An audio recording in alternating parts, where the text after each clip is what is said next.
하나님이 요나에게 이르시되 내가 이 방덩굴들로 말미암아 성내는 것이 어찌 옳으냐 하시니 그가 대답하되 내가 성내어 죽기까지 할지라도 옳으니이다 하니라. 여호와께서 이르시되 내가 수고도 아니하였고 재배도 아니하였고 하룻밤에 났다가 하룻밤에 말라버린 이 방랑쿨을 아꼈거든. 하물며 이 큰 성읍 니느웨에는 좌우를 분변하지 못하는 자가 12만여 명이요 가축도 많이 있나니 내가 어찌 아끼지 아니하겠느냐 하시니라. 아멘. 갈라디아서와 로마서에 나오는 오직 믿음으로 의롭게 된다라는 이 말씀은 기독교 신앙에 있어서 매우 중요한 가르침입니다. 그런데 이 갈라디아서와 로마서는 이 특수한 맥락에서 기술을 합니다. 그것은 바로 하나님의 백성이 될 수 있는 자격, 그 자격을 이방인들이나 유대인들이나 동일하게 가지고 있다라는 그러한 맥락에서 이 로마서와 갈라디아서를 기록하고 있습니다. 그런데 신구약을 우리가 읽다 보면 유대인들은 물론이고 그리스도인들, 초대교회의 그리스도인들 사이에서도 하나님과 구원에 대한 시각들이 다양하게 존재했다는 것을 우리는 알 수 있습니다. 그렇지만 시간이 흐름에 따라서 하나님과 구원에 대한 그 이해, 신앙의 진리에 대한 그 인식과 이해들이 발전적으로 변화해 가는 것을 보게 됩니다. 우리가 이것을 두고 계시의 발전이다 이렇게 말을 하기도 하는데요. 마치 인간이 성숙해 가는 것처럼 하나님에 대한 그 이해가 성숙해 가는 겁니다. 이게 사람마다 다르게 이해되기도 하긴 하지만 하나님을 이해해가는 그 과정들은 시간이 가면서 성숙해 가는 것이죠. 그런데 실제로 하나님은 우리에게 하나님에 대한 완전한 진리를 가르쳐 주십니다. 하지만 하나님을 보는 사람들의 그 눈과 신앙의 성숙도에 따라서 알아듣는 것이 다를 수밖에 없는 것이죠. 오늘 우리가 다루려고 하는 주제와 관련이 있는 이 대표적인 것이 무엇이냐 하면 유대인과 이방인의 관계에 대한 이 주제, 이것이 오늘 우리가 살펴보고자 하는 주제이고 또 이에 대한 인식들이 아주 다양하다라는 것을 알 수가 있습니다. 쉽게 말해서 이방인에 대한 인식이 시간에 따라 변화를 겪게 되는 것이죠. 애초에 유대인에게는 세상에 두 종류의 사람밖에 없습니다. 유대인과 비유대인, 즉 이방인입니다. 이런 구분은 유대인의 구원관과도 직결되어 있습니다. 이스라엘이 가나안 땅에 나라를 이루고 있을 때까지만 해도 유대인들은 하나님의 구원은 오직 이스라엘 백성들, 이스라엘에게만 위한 것이다라고 믿었습니다. 이러한 생각은 우리가 생각하는 것보다 훨씬 오래 지속되었다는 것을 알 수 있습니다. 이러한 유대인 중심적 세계관은 후대에도 그리스도인의 중심적 세계관으로 이어집니다. 이런 예로 프랑스 선교사에 남아있는 기록이 있습니다. 이 프랑스 선교는 17세기, 18세기에 주요한 발전을 이루었습니다. 그런데 그 가운데 아프리카 선교팀에 소속되어 있는 한교 선교사가 고국으로 보고용으로 선교 편지를 보내게 되는데 그 편지의 내용에 이런 내용이 있다라는 거죠. 놀라운 일이 일어났다. 이곳 흑인들에게 복음을 전했는데 글쎄 그 검은 피부의 원주민들이 복음을 받아들이는 바람에 우리가 매우 놀랐다. 복음을 전하러 간 선교사의 보고가 이랬다 한다면 구원의 배탁성이 얼마나 강력하게 그 시대 가운데 존재했었는가를 우리가 어느 정도 짐작해 볼 수 있는 것이죠. 이 구약에서는 이미 하나님의 나라가 이방 나라에까지 확장될 것을 예언을 하고 있습니다. 우리 이사야서 49장 6절을 같이 한번 읽어보겠습니다. 시작. 그가 이르시되 내가 나의 종이 되어 야곱의 지파들을 일으키며 이스라엘 중에 보존된 자를 돌아오게 할 것은 매우 쉬운 일이라. 내가 너를 이방의 빛으로 삼아 나의 구원을 베풀어서 땅끝까지 이르게 하리라. 보시면 이 하나님께서 땅끝까지 하나님의 구원을 미치게 하시려고 이스라엘을 빛으로 삼았다라고 말씀하고 있습니다.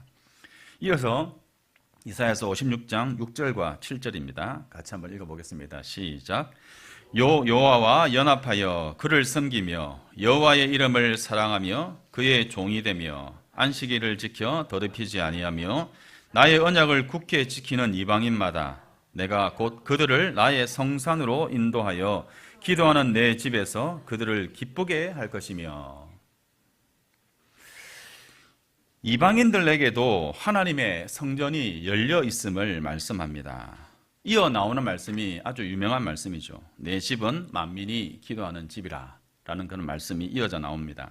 대부분의 사람들이 이 말씀을 기도하는 집이라는 표현에 집중을 하지만 사실은 제가 보기에는 이 만민이라는 단어에 방점이 찍혀야 한다라는 생각입니다.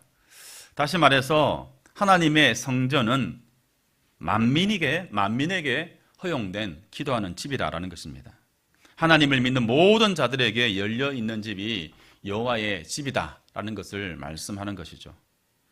이런 예언이 있었음에도 불구하고 어떻습니까? 대부분의 이스라엘 사람들은 하나님의 뜻을 이해하지 못합니다. 받아들이지 않는 것이죠. 여전히 유대인의 우월의식과 선민의식에 사로잡혀 있습니다. 그래서 오직 하나님은 이스라엘만을 위한 하나님이다라는 믿음을 고집합니다. 그러다가 이스라엘이 바벨론에서 돌아온 뒤로 하나님은 이방인도 구원하신다라는 주장을 하는 이들이 생겨나게 됩니다. 하지만 어떻습니까? 여전히 이것들을 받아들이지 않는 이들이 주류를 이룹니다. 오늘의 성경의 주인공인 요나 선지자는 이 선민의식을 아주 잘 드러내는 인물 중에 하나다라고 할 수 있겠습니다. 요나서는 선지자가 하나님께서 주시는 그 명령을 거역하는 충격적인 장면으로 시작합니다. 자, 그런데 요나의 입장에서는 어떨까요? 요나에게 그러한 명령을 하시는 하나님의 말씀이 충격적입니다. 그리고 유대인의 입장에서는 어쩌면 그 말씀에 반발하고 있는 요나, 하나님에게 그러한 말을 대꾸하고 있는 요나의 모습이 사이다와 같이 보여질 수 있는 것입니다. 어떻게 니느웨로 가라 하시냐? 이와 같은 반응을 보였을 때에 요나가 유대인들 눈에는 대단한 민족주의자로 비춰질 수 있는 것입니다. 요나의 이러한 저항에도 불구하고 여러분이 잘 알고 계시다시피 요나는 물고기 입에서 뱉어짐을 당한 끝에 니느웨에 당도하게 됩니다. 말 그대로 강제 집행이 이루어집니다. 물고기 내장에 있다가 뱉어져서 육지에 오른 요나의 모습을 한번 상상해 보시죠. 그런데도 요나의 태도는 어떻습니까? 별반 달라진 게 없습니다. 이렇게 요나가 도착한 니느웨는 아주 큰 성읍입니다. 아주 크다라는 것은 많은 사람이 살고 있었다라는 것이죠. 한 바퀴만 둘러본다 해도 사흘이 걸리는 당시로서는 아주 큰 성읍입니다. 요나는 그 성읍으로 들어가 돌아다니면서 외칩니다. 40일만 지나면 이 성은 무너진다. 40일 후에는 이 성이 멸망당할 것이다. 이렇게 외치는 요나의 외침 속에는 제발 그렇게 되기를 바라는 바람이 담겼을 것입니다. 혹은 이렇게 한들 40일 안에 무슨 일이 일어나겠는가 하는 마음이 요나의 마음이었을지 아닐까라는 그런 생각을 합니다. 그런데 불안한 예감은 어떻습니까? 틀린 법이 없죠.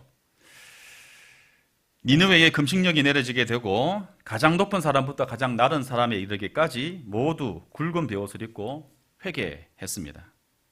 요나는 이 일이 매우 못마땅합니다. 얼마나 싫었으면 목숨을 거두어 가달라라고까지 합니다. 그 길로 니느웨에서 빠져나와 동쪽으로 간 요나는 초막집을 짓고 그 성이 어떻게 될 것인가를 지켜보고 있었습니다. 그 지켜보고 있는 요나의 마음을 우리는 상상할 수 있습니다. 어떻게 되는가 보자라는 것이죠. 저렇게 악독하고 저렇게 죄를 많이 지은 그 니느웨를 하나님께서 과연 용서하실 것인가 지켜보는 것이죠. 그런 요나에게 하나님께서 박넝쿨 하나를 자라게 하십니다. 이 박넝쿨이 자라서 초막을 덮습니다. 요나의 머리에 그늘이 져서 시원해졌습니다. 요나의 기분이 좋아졌습니다. 그런데 다음 날 동트기 전에 벌레 하나가 박낭쿨을 갉아먹어서 그 박낭쿨이 시들어져 버립니다. 해가 장렬하고 찌는 듯한 동풍이 불었을 때에 요나는 시쳇말로 뚜껑이 완전히 열려버립니다. 마트에 장을 보러 따라간 남편이 갑자기 짜증을 냅니다. 그러자 아내는 조용히 남편을 시시코너로 데려갑니다. 그렇게 되자 남편은 다시금 미소를 되찾습니다. 그런데 웬일입니까? 시시코너의 직원이 이렇게 말합니다. 마감되었습니다. 이에 남편의 표정은 전보다 더 굳어지죠. 이 마트에서 보여주는 이 짜증남, 이 짜증의 남편의 이 모습은 하나님 앞에서 보이는 요나의 모습에 비하면 애교에 지나지 않습니다. 세 번역을 인용했습니다. 요나가 하나님께 아주 성난 어투로 이렇게 말을 하죠. 이렇게 사느니 차라리 죽는 게 낫겠습니다. 이에 하나님이 요나에게 말씀합니다. 박넝쿨이 죽었다고 내가 이렇게 화를 내는 것이 옳으냐? 요나가 대답합니다. 옳다 뿐이겠습니까? 저는 화가 나서 죽겠습니다. 옳다 뿐이겠습니까? 저는 화가 나서 죽겠습니다. 사실은 이것이 이스라엘의 마음인 것이죠. 그 마음은 어떤 마음입니까? 분한 마음입니다. 이방인이 뭐라고 심지어 니느웨를 어떻게 이렇게 하실 수 있는가라는 마음입니다. 그리고 불공평하다라는 마음이 요나에게 있습니다. 유대인들이 볼 때 이스라엘 백성이 하나님의 백성이 되기 위해서 얼마나 많은 고생을 했습니까? 그들이 돌아볼 때 그들의 고생은 이루 말할 수 없습니다. 애굽에서 430년 동안 종살이를 하다가 우여곡절 끝에 해방이 되어 나와서 광야에서 또 40년간 죽어라 고생한 끝에 가나안에 입성했습니다. 가나안에서의 입성 이후에 그들의 삶이 어땠습니까? 녹록지 않았습니다. 신앙을 지키며 사는 것이 얼마나 힘든 시간이었습니까? 바알과 싸워야 했고 수많은 이방 나라들과의 그 가운데서 틈바구니에서 그들을 따라가지 않기 위해서 하나님에 대한 신앙과 그 말씀을 지키기 위해서 언약을 지키기 위해서 수많은 고생을 해왔습니다. 그런데 아닌 밤중에 홍두깨라고 니느웨를 구원해 주신다 하니 이건 있을 수가 없는 일입니다. 이방인을 그들과 함께 동등하게 생각하신다라는 것이죠. 그리고 그 대상이 바로 심지어 니느웨입니다. 그래서 차라리 죽어서 이런 꼴을 보지 않는 것이 더 낫다라고 생각한 것이 요나의 확고한 신념이었습니다. 그런데 요나의 그 신념이 얼마나 이기적이고 배타적인가를 우리는 박넝쿨 사건을 통해서 여실히 확인할 수 있습니다. 유대인이 가지고 있는 선민의식과 우월의식을 고발하는 일종의 코미디와 같은 상황입니다. 시들어버린 박낭쿨을 아까워하는 요나. 그 요나가 좌우를 분별하지 못하는 12만 명이 되는 그 생명을 아끼지 않는 모습. 선지자가 식물보다 인간의 생명을 더 경시하는 매우 아이러니한 장면이 바로 오늘 본문에서 살펴볼 수 있는, 이 사장에서 살펴보이는 이 코미디와 같은 상황인 것이죠. 도대체 세상을 어떻게 보고 살아가고 있는지 이해할 수 없는 요나의 생각과 태도입니다. 여러분 여기서 한번 생각을 해보시죠. 이 작금의 극우적이고 보수적인 교회가 중국에 대해서 제1야당에 대해서 제1야당에 대해서 헌법재판소와 국회에 대해서 내뱉고 있는 소리를 들어보시면 여러분 어떻습니까? 이에 거의 대부분의 교회가 침묵을 하고 있기도 합니다. 이 조국 교회가 갑작스럽게도 혐오와 차별의 아이콘으로 소위 일베의 그 자리를 위협하고 있습니다. 어떻게 이런 비통한 현실을 직면하게 되었을까요? 앞서 말씀드린 것처럼 조국 교회가 혐오와 차별을 하나의 신념으로 신앙의 태도로 장착해 온 지가 너무 오래된 것 같습니다. 한국교회가 이런 상황에 이르게 된 것에 대해서 사학법 개정이 결정적 계기가 되었다, 도화선이 되었다라고 말을 하는 역사학자의 주장이 있습니다. 저도 그 주장에 동의합니다. 여러분, 사학법이 무엇입니까? 기억하십니까? 제가 생각하는 사학법의 핵심은 재정 투명성을 강화하고 교원 채용에 대한 기준에 대한 개선입니다. 그만큼 이러한 문제들이 많았다라는 것이죠. 대표적인 예로 교직원 가운데 요직에 일가 친척을 앉히는 사학들이 부지기수였습니다. 거기에 개신교 관련 사학들도 상당했다라는 것이죠. 이 사학법을 진행하게 되면 큰 손해를 입게 되는 사학들이 많았습니다. 이 사학법을 진행한 진보 진영에 대한 개신교의 적개심이 극에 달했습니다. 이때부터 교회는 더욱더 보수 또는 극우적으로 변해가고 그러한 목소리를 크게 내기 시작한 것입니다. 후로 교회는 민주를 말하고 진보를 말하고 개혁을 말하는 이들과 평등을 말하는 이들과 대척점에 서게 되었다라는 겁니다. 지금은 매우 그 수준이 위험한 수준에 도달해 있다 하겠습니다. 그 위험이란 무엇입니까? 이 사회에 끼치는 해악이 아주 위험한 수준에 도달했다라는 것이죠. 이러한 안타깝고 위험한 모습이 이번에는 그러한 모습의 이면에는 우월적이고 배타적인 신앙의 태도가 자리 잡고 있는 것입니다. 정죄하고 판단하는 자리에서 교회와 세상을 구분짓는 태도입니다. 다시 성경으로 돌아가서 차라리 죽는 게 낫다라고 하는 요나를 향해서 하신 하나님의 말씀, 이 말씀에 대해서 다시 한번 살펴봅시다. 이는 요나서의 결말입니다. 내가 수고하지도 않았고 내가 키운 것도 아니며 그저 하룻밤 사이에 자라났다가 하룻밤 사이에 죽어버린 이 식물을 내가 그처럼 아까워하는데 하물며 좌우를 가릴 줄 모르는 사람들이 12만 명도 더 되고 짐승들도 수없이 많은 이 큰 성읍 니느웨를 어찌 내가 아끼지 않겠느냐. 무슨 말입니까, 여러분? 내가 이 니느웨를 아끼는 것은 당연하지 않겠느냐라는 겁니다. 이에 요나가 전혀 동의하지 않습니다. 잘 아시다시피 요나서의 요나가 이 말을 듣고 그 마음을 바꾸었다는 말이 없습니다. 그냥 하나님의 말씀으로 그저 끝나버리고 맙니다. 원래는 신앙인의 자유란 주제로 말씀을 준비하는 중에 있었지만 덮을 수밖에 없었던 것이 지금 한국교회의 문제가 매우 심각하고 위험한 수준에 와 있다라는 생각 때문입니다. 어쩌면 지금이 이제 시작이다라는 생각이 더 마음을 무겁게 합니다.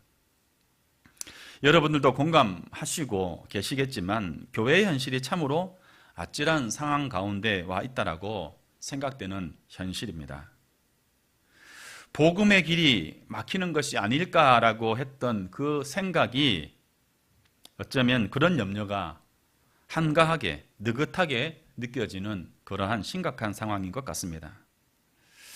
그러면서 좌우를 가릴 줄 모르는 사람이 12만 명도 더 되고 짐승들도 수없이 많은 이 큰 성읍 니느웨를 어찌 내가 아끼지 않겠느냐.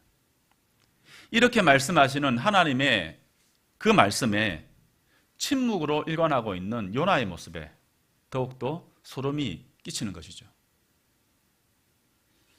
자칫하다가는 한국 사회를 더 심각한 위험에 빠뜨릴지 모르는 그 상황 가운데 그 중심에 교회가 아주 큰 영향을 하게 될지 모를 그러한 상황이다라는 것입니다. 사실 언급도 하고 싶지는 않지만 어쩔 수 없이 언급할 수밖에 없는 이름이 바로 이 정광훈이라는 사람의 이름입니다. 몇 년 전만 해도 우리 사회에서 이 정광훈이라는 사람은 이렇게 전면에 나설 수 있는 사람이 아니었습니다. 그런 사회였습니다. 그런데 지금은 어떻습니까? 혹시라도 있을지 모르는 조기 대선을 위한 준비로 정광훈이라는 사람을 이용하려는 움직임이 노골적으로 드러나고 있습니다. 그 쓰임새가 얼마나 오래 갈지는 모르는 일이지만 그 쓰임새가 다 하고 난 뒤에 한국교회는 여러분 어떻게 될까요? 이 한국교회에 미쳐질 영향이 얼마나 클까 생각을 하면 참으로 암담합니다. 아주 일부이지만 그 일부를 한국교회로 인식하는 것은 너무나 쉬운 일입니다. 그 아주 적은 무리들, 그들의 특징이 무엇입니까? 다름 아닌 혐오와 폭력입니다. 상대를 오직 제거하고 없애는 것이 정의라고 생각하는 집단입니다. 전혀 교회스럽지 않은 교회일 수 없는 모습으로 교회로 착각하게 만드는 자들이다라는 것이죠. 이 일의 효과는 상상 그 이상으로 크고 한국교회와 복음에 얼마나 큰 상흔을 남길지 상상하기도 어렵습니다. 요나 이후에 이스라엘이 바벨론의 포로로 잡혀갔다가 돌아온 이후에 유대교 사상에는 크게 두 개의 신학적 흐름이 나타납니다.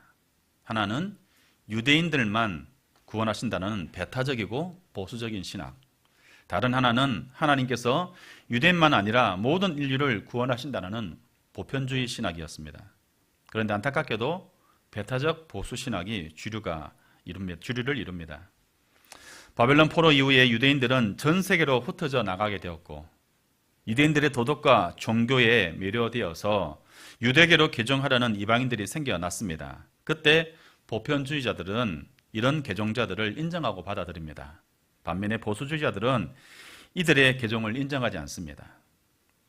이방인들이 유대계로 개종하려고 하면 너희는 하나님의 백성이 될 수 없다, 그런 자격이 없다라고 부정했습니다.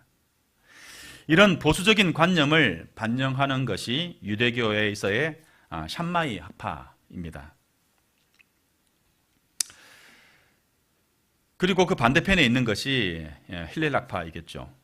이런 흐름은 바리새인과 사두개인들에게서도 나타납니다. 사두개인들은 이스라엘의 제사장의 기득권 그룹입니다. 그들은 보수주의적 신학을 전지합니다. 반면에 바리새인들은 상대적으로 변방이었기 때문에 이방의 개종을 받아들이고 비교적 열려있는 신학을 취합니다. 그리고 이러한 흐름은 예수를 믿는 이들 가운데서도 나타났습니다. 그래서 예수를 믿는 유대인들 가운데서도 이방인도 예수를 믿을 수 있다라는 그 사실을 받아들이는 사람이 있었지만 그 반대로 그것을 받아들이지 않는 사람들이 많았습니다. 이는 사도행전에 잘 나타나고 있는 것이죠. 기독교는 유대인들 사이에서 시작되었습니다. 하지만 이방인에게 복음을 전한 바울과 같은 이 사도들의 노력을 통해서 이방인들 사이에 빠른 속도로 그 복음이 확산되었습니다. 그리고 얼마 지나지 않아서 기독교가 어떻게 됩니까? 유대인 중심이 아닌 이방인 중심의 종교로 재편됩니다. 그래서 결국 우리에게 그 예수 그리스도의 복음이 전달된 것입니다. 이는 결국 어찌 내가 아끼지 아니하겠느냐라는 하나님의 마음이 그 현실로, 그 열매로 드러났다 하겠습니다. 이런 하나님의 마음을 공감하는 이들을 통해서 하나님의 복음이 저와 여러분에게까지 전해지게 된 것입니다. 아끼는 마음, 사랑하는 마음, 이러한 마음이 환대와 포용이라는 행동으로 나타나는 것입니다. 사랑하는 여러분, 분열적 위기 가운데 있는 한국 사회에서 우리 평화교회가 할 수 있는 일은 아주 미미할 수밖에 없습니다. 그렇지만 이러한 시대적 상황을 자각하고 우리가 함께 기도하며 포용과 환대와 친절의 삶을 우리의 삶 가운데서 살아갈 수 있기를 바랍니다. 아무쪼록 어찌 내가 아끼지 아니하겠냐라고 말씀하신 그 하나님의 마음을 우리 마음 가운데 깊이 새깁시다. 그래서 이 시대적 위기 앞에서 하나님의 마음을 공감하여 하나님의 백성으로 귀하게 살아가시는 저와 여러분 되시기를 주님의 이름으로 간절히 축복합니다. 함께 기도하실 때 이 시간 한국교회의 현실에 대해 함께 우려와 염려의 마음을 하나님 앞에 구하고 하나님께서 이 땅의 교회를 긍휼히 여겨주시도록 기도합시다. 이 나라의 회복과 무엇보다 이 나라에 계신 교회가 정신을 차리고 교회됨을 회복하고 세상을 위한 섬김에 복무하는 교회들로 거듭날 수 있도록 하나님 앞에 이 시간 간절히 기도하겠습니다.